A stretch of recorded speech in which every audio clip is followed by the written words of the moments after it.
2014 का धरना था जब इमरान खान ने मुहासरा किया था इस्लामाबाद का, वो एहतजाज तो नहीं था, एहतजाज के नाम पे फसाद था। मौलाना की तकरीर में मुझे वो एलिमेंट मिला, वो शवाहिद मिले, वो सबूत मिले जिनमें वाज़े तौर पे ये था कि ये बैरूनी आकाओं के इशारे पे है, मुल्क की सियासत के खिलाफ एक साजिश है, मुल्क की अदालत के खिलाफ एक साजिश है। वो दीन के खिलाफ इसको एक साजिश करार देते थे, वो इसको एक फितना करार देते थे। मौलाना फजलुर रहमान के बयान पर सियासी हलचल। मौलाना सबूत दें, तहरीक अदम एतमाद किसी और के कहने पर पेश की गई। मुस्लिम लीग नून के रहनुमा मलिक अहमद खान का चैलेंज। कहा 9 मई के वाकयात पर मौलाना का बहुत सख्त मौक़िफ़ था। अपनी तकारीर में कई बार PTI की हकीकत बयान की, लेकिन आज उनसे मुलाकातें हो रही हैं। PTI का 2013 का धरना एहतजाज के नाम पर फसाद था। हर सियासी अमल का एक रद्द अमल होता है। बानी PTI मुल्क और कौम के खिलाफ साजिश कर रहे हैं।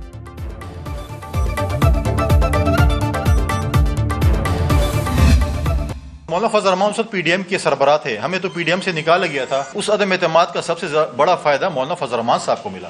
4 वजारतें, सब कुछ मजे लूटने के बाद आज उनको ख्याल आया कि उनके साथ बहुत बड़ी ज्यादती हुई है। पॉलिटिकली जो है उनके पास इस वक्त 4 सीटें हैं और वो चले हुए कारतूस बन चुके हैं। सियासत में वो अब जो है वो मौलाना आ नहीं रहा, मौलाना जा रहा है। मौलाना फजलुर रहमान सियासत में चले हुए कारतूस हैं। अदम एतमाद का सबसे ज्यादा फायदा मौलाना फजलुर रहमान को हुआ। रहनुमा पीपल्स पार्टी फैसल करीम कुंडी की प्रेस कॉन्फ्रेंस।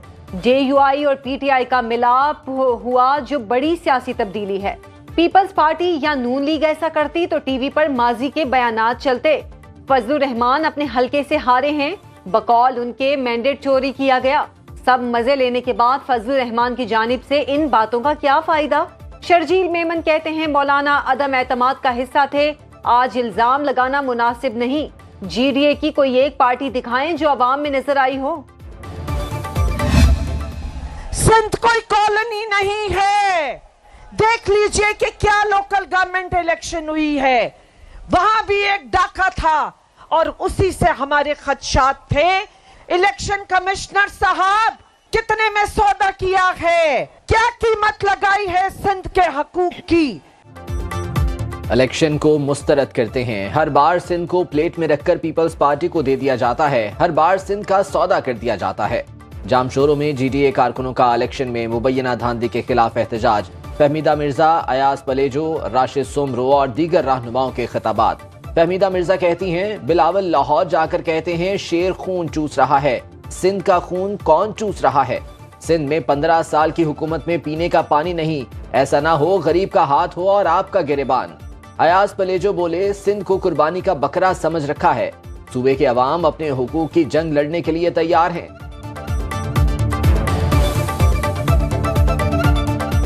किसी की शादी नहीं हो रही, काला बकरा ज़िबा करो।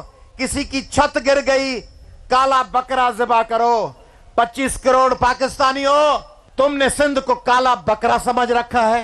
तुमने ये समझा है कि पाकिस्तान बनवाना है तो सिंध को ज़िबा करो।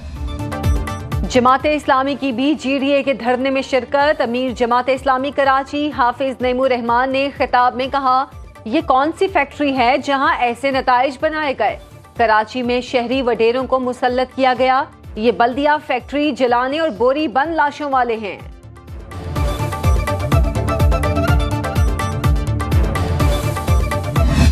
बहुत मुहिम चलाई गई कि इलेक्शन नहीं हो रहे और मुस्लिम लीग नून इलेक्शन से भाग रही है। इलेक्शन वाले दिन अगर सुबह से लेकर शाम तक देखा जाए तो इस इलेक्शन पर किसी जमात ने किसी किस्म का कोई एतराज नहीं उठाया।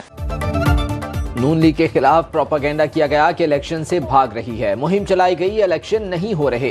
इलेक्शन में सुबह से शाम तक किसी ने एतराज नहीं उठाया। मुस्लिम लीग नून के रहनुमाओं की प्रेस कॉन्फ्रेंस। मरीम औरंगजेब बोली जाली फॉर्म 45 सोशल मीडिया पर वायरल किए गए। अता तारड़ का कहना था PTI ने KP में 100 अरब रुपए से जाली डिजिटल टेररिज्म का सेल बनाया। इलेक्शन नताइज मंसूबाबंदी से तोड़ मरोड़ कर पेश किए गए।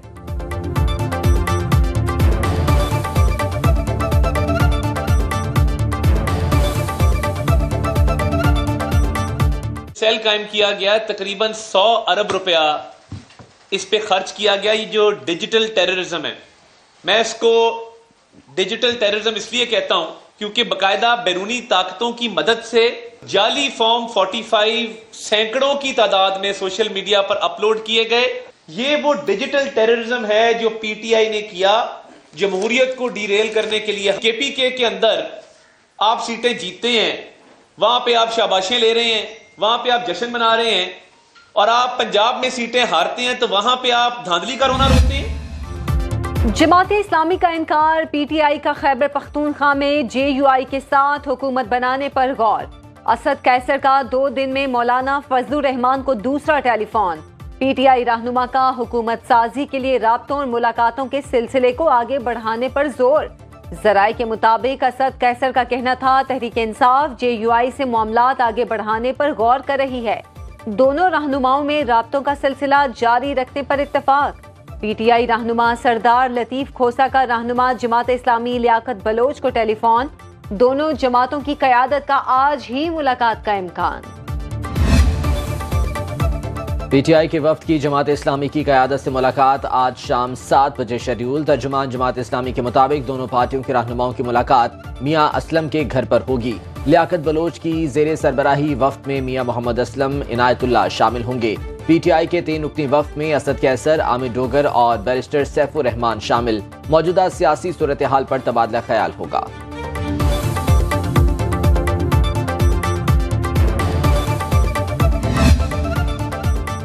इलेक्शन नताइज पर तहफ़्फ़ुज़ात, मुल्क का अंदरूनी मामला। तहरीक इंसाफ ने बात साफ कर दी।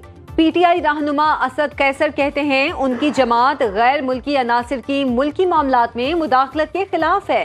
बानी चेयरमैन से अडियाला जेल में मुलाकात के बाद उनकी और बैरिस्टर सैफ की गुफ्तगू को सियाको सबाक से हट कर पेश किया गया। वो वाज़े अल्फाज में कहना चाहते हैं कि उन्हें इलेक्शन नताइज पर एतराज़ हैं और वो सिर्फ अपने इलेक्शन कमीशन और अदालती निज़ाम से इंसाफ के तलबगार हैं। हुकूमत साजी के लिए नून लीग और पीपल्स पार्टी की अहम मुलाकात मुअख्खर। सियासी जमातों की राब्ता कमेटियों का इजलास कल होगा। जराई का कहना है आज होने वाला इजलास पीपल्स पार्टी के अरकान के इस्लामाबाद में न होने पर मुलतवी किया गया।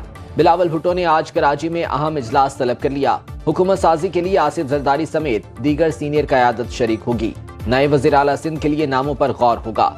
MQM को सिंध काबीना में शामिल करने पर भी बात होगी।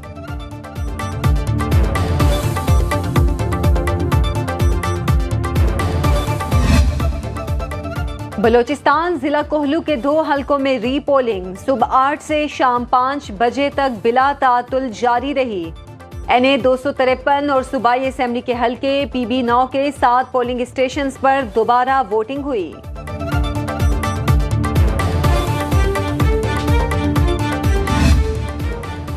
इस्लामाबाद हाई कोर्ट में साइफर और तोशाखाना नैब केस में साबिक चेयरमैन पीटीआई की सजा के खिलाफ अपीलें दायर। ऑफिशियल सीक्रेट एक्ट की अदालत ने साबिक चेयरमैन पीटीआई को साइफर केस में 30 जनवरी को सजा सुनाई थी। एहतसाब अदालत ने साबिक चेयरमैन पीटीआई को तोशाखाना केस में 31 जनवरी को सजा सुनाई थी।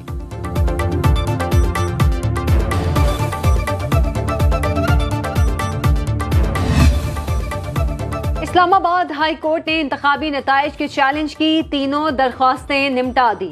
हल्का NA 46, 47 और 48 की इंतखाबी उज़रदारियों की दरख्वास्तों पर इलेक्शन कमीशन को मामला देखने की हिदायत। इस्लामाबाद हाई कोर्ट के चीफ जस्टिस सामिर फारूक ने दलाइल सुनने के बाद फैसला महफूज किया।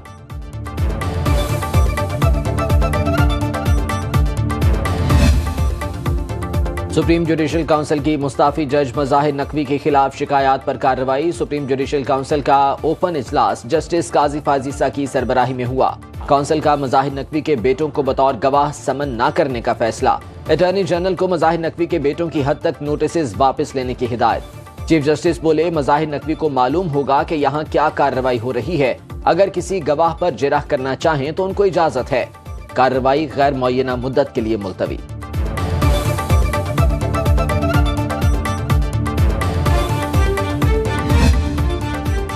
इलेक्शन कमीशन ने NA 15 मानसहरा की रिटर्निंग ऑफिसर को तब्दील कर दिया। जाकिर जदोन NA 15 मानसहरा के नए रिटर्निंग अफसर तैनात। नोटिफिकेशन जारी। इस्लामाबाद इलेक्शन कमीशन में परवेज इलाही और कैसरा इलाही की इंतखाबी उज़रदारियों केस की समाअत। वकील कैसरा इलाही का कहना था कैसरा इलाही 1 लाख जबकि परवेज इलाही 40,000 की लीड से जीत चुके हैं। रिटर्निंग अफसरान NA 64 और PP 33 ने रिपोर्ट जमा करा दी। समाअत 20 फरवरी तक मुलतवी। काले कोर्ट में ये समझते हैं कि ये जो चीज़ करेंगे वो कानून है और जो चीज़ हम करेंगे वो कानून नहीं है। सलमान अकरम राजा साहब के लोगों ने लाहौर म्यूनिसिपल कॉरपोरेशन के जो मुलाजमीन थे उन पर तशद्दुद किया, उनको अगवा किया। अगर आप इस कोर्ट की इज्जत को पामाल करें, इसका नाजायज़ फ़ायदा उठाएं, इसको पहनकर बदमाशी करें, तो ये काबिल कबूल नहीं है। काले कोट वाले समझते हैं हम जो करेंगे वो ही कानून है। आईपीपी रहनुमा ओन चौधरी की प्रेस कॉन्फ्रेंस, बोले NA 128 से कामयाब हुआ हूं। 9 फरवरी को नोटिफिकेशन में फातिह उम्मीदवार करार दिया गया। अगर कोई काले कोट की तौहीन करे तो ये काबिल कबूल नहीं। सलमान अकरम राजा के मुलाजमीन ने कॉरपोरेशन के मुलाजमीन पर तशद्दुद किया। इस्तेहकाम पाकिस्तान पार्टी के रहनुमा का इल्जाम वकला बरादरी काबिल एहतराम है।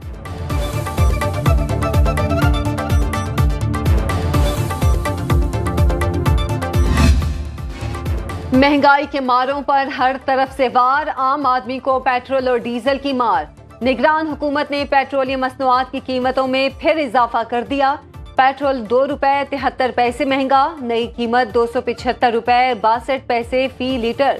डीजल 8 रुपए 37 पैसे महंगा, नई कीमत 287 रुपए 33 पैसे हो गई। नोटिफिकेशन जारी, आवाम ने कीमतों में इजाफा मुस्तरद कर दिया। हम गरीब लोग पेट्रोल पूरा करें या अपना खाना पीना पूरा करें? रोज पर रोज पेट्रोल की कीमतें बढ़ाई जा रही हैं, उनका कोई चेक एंड बैलेंस नहीं है। पेट्रोल की कीमत इतना हो गई, गरीब बंदे का साह पीना खून पी रहे हैं। पेट्रोल और बिजली के बाद गैस की कीमत में भी होशरुबा इजाफा। खैबर से कराची तक अवाम की दुहाइयां। IMF के मुतालबे पर निगरान हुकूमतें दूसरी बार गैस की कीमतों में कई गुना इजाफा कर दिया। फी MMBTU की कीमत 1596 रुपए की बुलंद तरीन सतह पर पहुंच गई। अवाम पर मजीद 902 अरब रुपए का इजाफी बोझ डाल दिया गया। कीमत में इजाफे का नोटिफिकेशन जारी। अवाम कहते हैं बच्चे पालें या गैस के बिल भरें।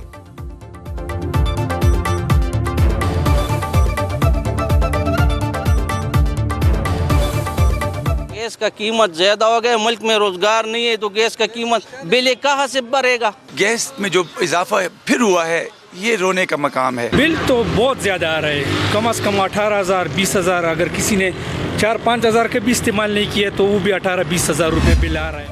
सब्जियां भी आम आदमी की पहुंच से दूर। बाजार में सब्जियां सरकारी कीमतों से भी 30% महंगी। प्याज की सरकारी कीमत 210-260 रुपए में फरोख्त जारी। टमाटर की 5 रुपए महंगा होने के बाद 120 रुपए फी किलो तक जा पहुंचा। लहसुन 700 रुपए किलो में बिकने लगा। अदरक 650 रुपए किलो तक फरोख्त किया जाने लगा। सब्ज मिर्च 220 और आलू 70 रुपए में दस्तयाब।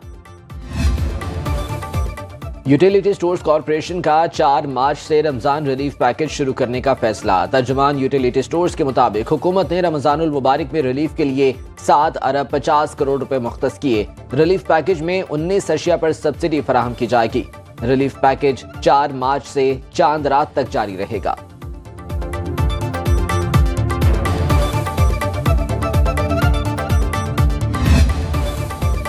इलेक्शन में मुबैना धांधली के खिलाफ मुख्तलिफ सियासी जमातों का एहतजाज। स्टॉक मार्केट में सरमायाकारों ने फरोख्त का दबाव बढ़ा दिया। कारोबारी हफ्ते के आखिरी रोज हिस्सेस बाजार में 1147 पॉइंट्स की गैर मामूली मंदी। इंडेक्स 60,000 की हद बरकरार न रख सका, 58,873 पर बंद हुआ। करेंसी मार्केट में रुपया मुस्तहकम रहा। इंटरबैंक में डॉलर 1 रुपया सस्ता होकर 279 रुपए 37 पैसे का हो गया। सराफा बाजार में सोना 1300 रुपए महंगा हो गया। 1 तोला सोने की कीमत 2,14,400 रुपए हो गई। शहर-ए-कायद में मोटरसाइकिल पर तिब्बी इमदाद की फराहमी शुरू। बेहंगम ट्रैफिक और तंग गलियों में आसानी से मरीजों के लिए सहूलत। वर्ल्ड हेल्थ ऑर्गेनाइजेशन ने महकमा सेहत सिंध को मोटर बाइक एम्बुलेंसेज और दीगर तिब्बी सामान मुहैया कर दिया। आलमी इदारे की फराहम करदा मोटरसाइकिल एम्बुलेंस तिब्बी सामान से लैस है।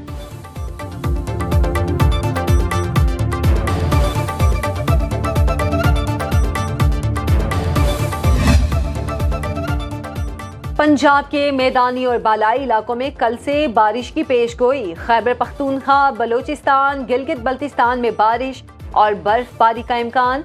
महकमा मौसमियात की तरफ से पहाड़ी इलाकों में लैंड स्लाइडिंग अलर्ट जारी।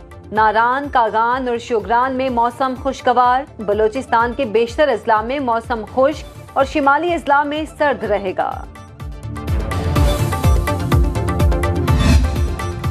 पाकिस्तानी क्रिकेटर नसीम शाह कहते हैं T20 में बैट्समैन अपनी गलती से आउट होता है, टेस्ट में विकेट लेने के लिए मेहनत करनी पड़ती है। नौजवान क्रिकेटर का PSL 9 के हवाले से खुसूसी प्रोग्राम नसीम शाह के साथ आज रात 11:03 पर सिर्फ सुनो न्यूज पर।